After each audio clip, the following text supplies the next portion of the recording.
l'homme. Et là, on va entrer dans les sciences humaines. Si les sciences humaines posent problème aujourd'hui de scientificité, c'est que les sciences humaines ont pour objet l'homme, alors qu'il est très difficile de connaître l'homme. Depuis Platon, on est en train de chercher la réponse, qu'est-ce que l'homme? Et on n'a pas encore trouvé de solution. Et donc, fonder une science sur l'homme n'est pas facile. En ce sens, l'anthropologie ne peut pas être fiable à 100%, en ce sens que son objet, c'est l'homme. Connaître l'homme est difficile. C'est pourquoi on dit que l'homme est un être inassignable. On ne peut pas l'assigner quelque part, on ne peut pas le prévenir, on ne peut pas prévoir ce qu'il va faire de ce point de vue. Et donc, l'anthropologie n'est pas une science fiable à 100%.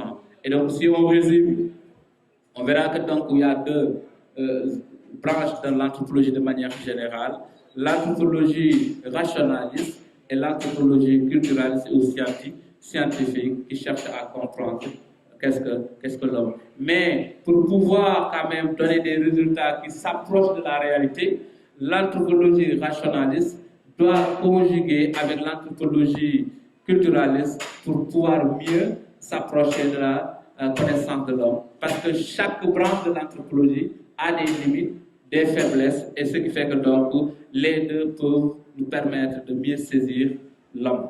Alors, de là, on va passer maintenant la troisième grande interrogation, c'est l'axiologie. Alors, l'axiologie, c'est la science des valeurs humaines, certainement. Alors, ici, donc, l'homme est un être de valeur. Mais le problème qui se pose ici, c'est que, est-ce qu'il y a des valeurs universelles? Est-ce que les valeurs sont universelles? En réalité, non. Il y a une diversité des valeurs, et les valeurs se retrouvent dans plusieurs domaines. Dans le domaine moral, dans le domaine politique, dans le domaine religieux, etc., etc. Et donc, il y a une pluralité des valeurs. Chaque société définit ses propres valeurs. Maintenant, essayer de définir, en tout cas d'établir une science sur ces valeurs va poser problème aussi, du fait tout simplement de la pluralité des valeurs. Ensuite, les valeurs sont relatives.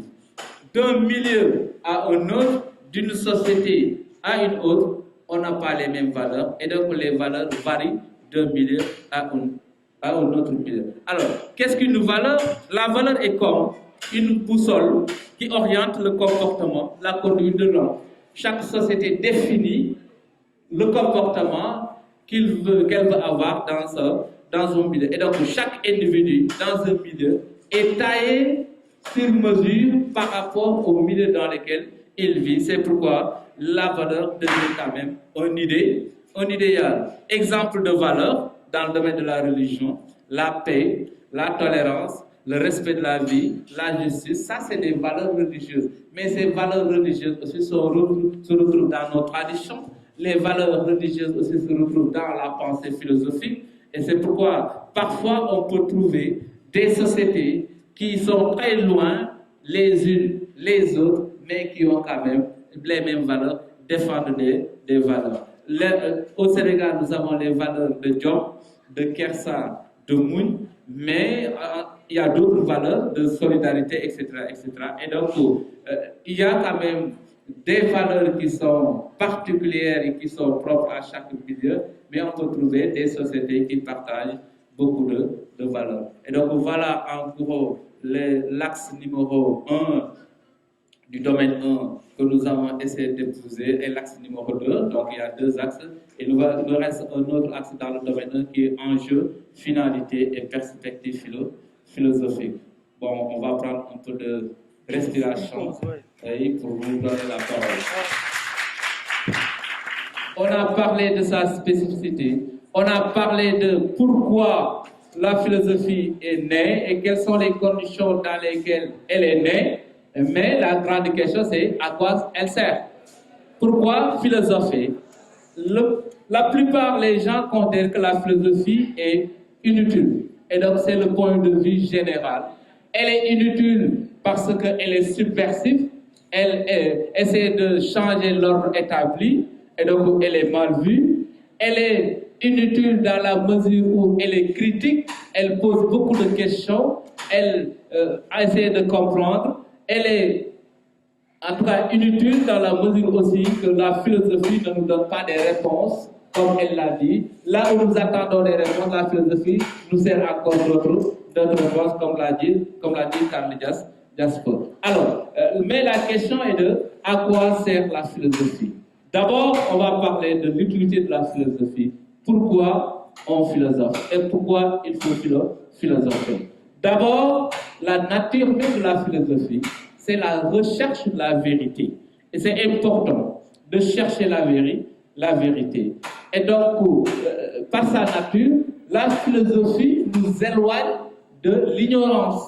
L'ignorance est terrible, nous dit Pascal. Celui qui ne connaît pas et ne sait pas qu'il ne connaît pas, celui-là, il est dangereux. La philosophie, au moins, va nous permettre de se rendre compte de notre propre ignorance, que nous ne savons pas. Le fait d'être conscient de notre ignorance nous permet quand même, je l'avais dit, l'amour de la philosophie, c'est le désir de connaître. On va maintenant exercer notre volonté pour découvrir la connaissance, pour savoir. Ne serait-ce que le fait que la philosophie éloigne de nous l'ignorance, elle est importante. Chercher à connaître, déjà, c'est un pas vers la connaissance. La philosophie ne possède pas la connaissance, elle cherche à connaître. Mais dans ce sens-là, la philosophie nous permet quand même de rechercher la connaissance, de satisfaire notre curiosité et donc d'éloigner l'ignorance. Alors, si on s'éloigne de l'ignorance, on va devenir méfiant, on va devenir critique, on va quand même se libérer des chaînes que nous avions dit, de chaînes qui nous viennent de nos traditions, de nos croyances religieuses ou même culturelles, qui nous empêchent de voir la véritable réalité des choses.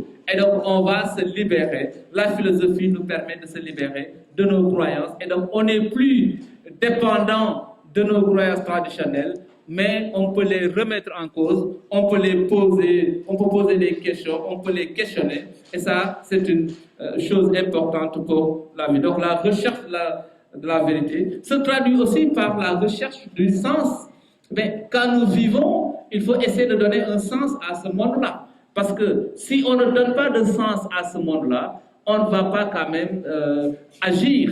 Et donc, il faut savoir le pourquoi des choses. On va essayer de donner un sens à notre vie, à notre existence. Pourquoi on étudie, quel est le sens que vous donnez à l'importance du pacte. Et donc, il faut donner un sens à votre action, un sens à votre existence, un sens à la vie. Et donc, cette recherche de vérité se traduit par la recherche de sens, la signification de l'univers. Et ça, c'est important. Ça nous permet quand même de nous satisfaire. La philosophie aussi, on l'a dit, est recherche de bonheur. L'homme a besoin de bonheur. Qui n'a pas besoin de bonheur? Tout le monde veut être heureux. Et donc, la philosophie nous pousse à chercher notre bonheur. Pourquoi maintenant on cherche notre bonheur? Pourquoi l'homme tient au bonheur? Tout le monde tient au bonheur. Et donc, qui ne veut pas être dans des problèmes? Personne. La philosophie est une recherche de bonheur. La philosophie nous permet d'accéder au bonheur. Et donc, c'est une recherche de bonheur. En ce sens, donc, la philosophie se traduit par ce qu'on appelle un art de vivre. La philosophie nous permet quand même de nous conduire vers une vie heureuse, une vie de bonheur.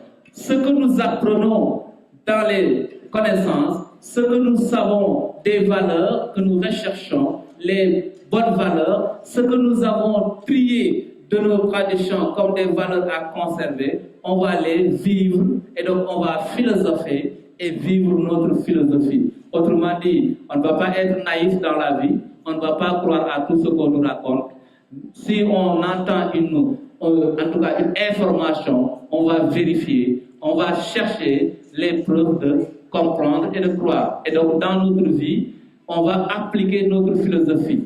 Ce n'est pas parce que quelqu'un l'a dit, même si quelqu'un-là est crédible, ça n'empêche qu'on va vérifier, qu'on va essayer de voir, on va remettre en question son opinion pour voir qu'est-ce qui est vrai et qui n'est pas vrai. Et de ce point de vue, donc, la philosophie va nous permettre de mieux vivre et donc en tout cas de remettre en question, de comprendre que le monde n'est pas évident.